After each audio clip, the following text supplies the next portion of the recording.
Emma came to the office on Monday and found out that someone had deleted an important report from her computer. She knew that in the company there were 3 people who would be happy if she lost her job.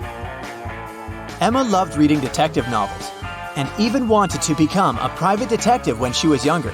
That's why she knew she had to question the suspects. Laura, Emma's colleague, said, "I've just arrived. Phew, the weather is awful. Such a downpour. Why are you asking me?" Thomas, the accountant, answered, "I was out getting coffee and I just returned." And Eliza, a new employee, said, "I had a meeting with a client in a cafe. I've just come back to the office." Who might have anything to do with Emma's report?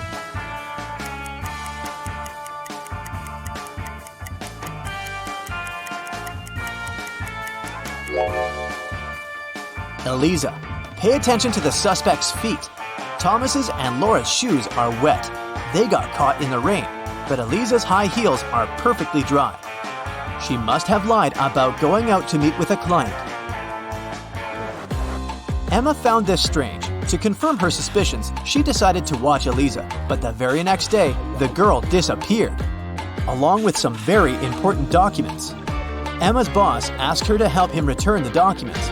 He didn't want to inform the police yet. Despite all, Emma was happy. She could fulfill her dream of becoming a detective. Eliza's computer was protected with a password. After an hour of failed attempts, Emma finally noticed a piece of paper on the floor under Eliza's desk. She picked it up. "I'm made up of 2 words joined together. I'm a dish. My first half is a famous genre. My second part is a grain. What am I?" The answer to this riddle might be the password, but what is it?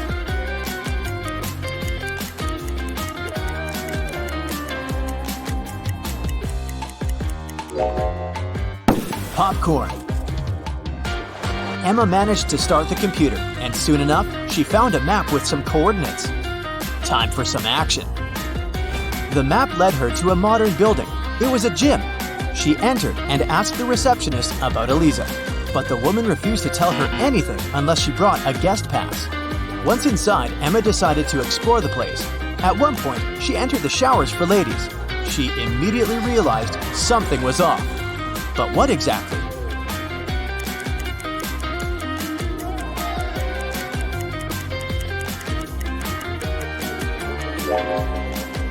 See that man reflected in the window? Who is he, and what is he doing here? Emma was about to run out of the showers when everything went black. When she woke up sometime later, she realized she was in a small room without windows. There was a door with a combination lock.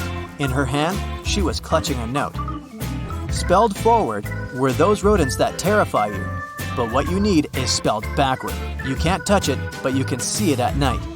What is the password?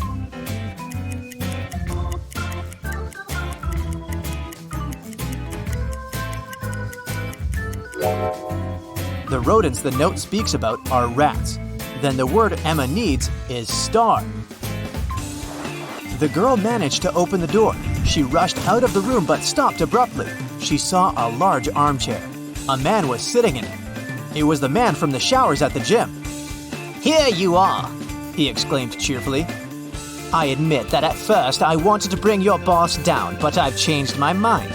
I want to play now. If you crack all my riddles, I'll give you the documents and let you go." Emma had nothing to do but agree. The man said, "See, I have a room filled with gold. Once, 3 thieves sneaked into that room, but only 2 of them walked out. After they left, the room was empty. So, where was the 3rd thief?"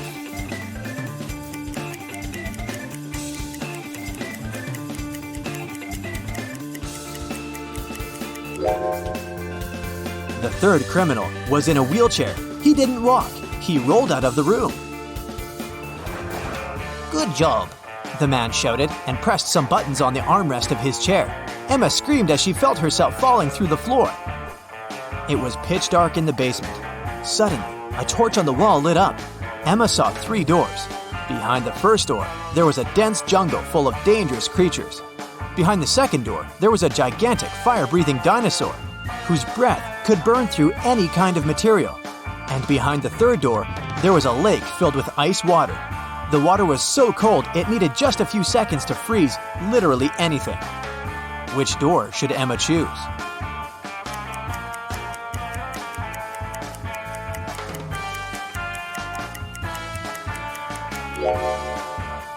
She should walk through the second door.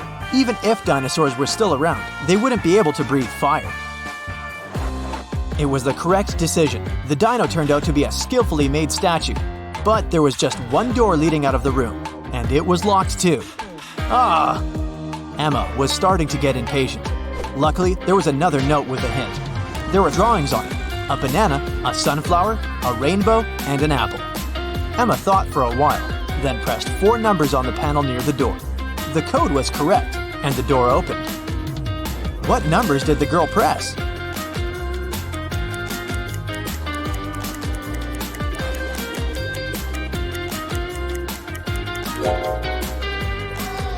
One, 3, 7, 1. Each digit corresponds to the number of colors of the objects in the picture. Emma saw a long corridor. She'd been walking for a while when she realized that the corridor was about to split into 3 passageways. They were signed West, East, South. She also saw this inscription on the wall. Which corridor should she choose?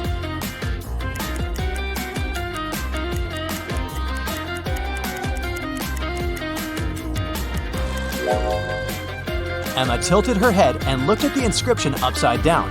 This way, it read, South. That's where she needed to go.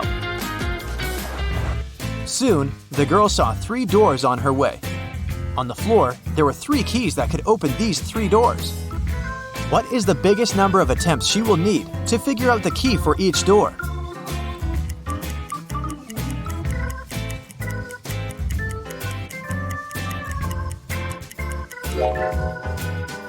Six. 3 attempts for the first key and all 3 doors. 2 attempts for the second key and the remaining 2 doors. And 1 attempt for the third key and the last door. Emma decided to go through the left door. And guess what? She ended up in the room with the armchair again. The man was there too. He asked her, "Today is Friday. You need to do something 72 days later. What day of the week will it be?"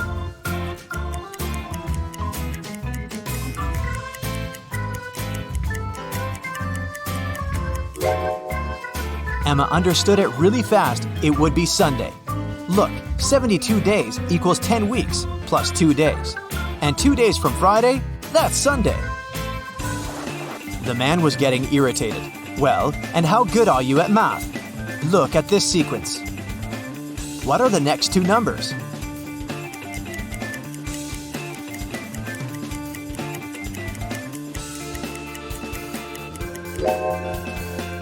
The next 2 numbers should be 20 and 28. There are 2 groups of numbers in this sequence: 11, 14, and 17, and 19, 22, and 25. In both of them, each next number is 3 more than the previous one. It means that in the first group, the next number is 20, and in the second group, 28. Then, the man offered Emma a bet. He said he would put 1 red and 1 blue marble in a box. If the girl picked the blue marble, he would let her go.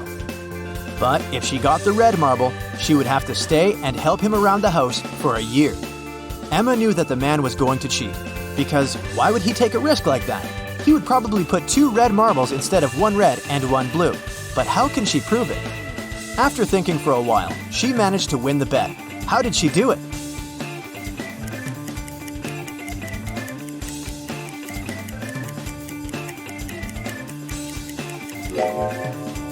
Emma picked a marble and quickly put it in her mouth without showing it to the man. The marble that remained in the box was red. According to the rules, it meant that the marble Emma had chosen was blue. The man didn't want to admit that he had tried to cheat. "Okay, I'm not going to go back on my word, but here's the last riddle. If you crack it, you're free to go. How can you turn 6 into an odd number?"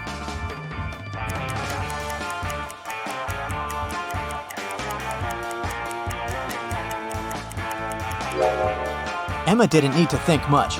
She removed the letter S, which left IX. That's the number 9 in Roman numerals, and this number is odd. The man could do nothing. He gave Emma the documents and let her go. The girl was happy. Do you think she should pursue the career of a detective? That's it for today. So hey, if you pacified your curiosity, then give the video a like and share it with your friends. Or if you want more, just click on these videos and stay on the bright side.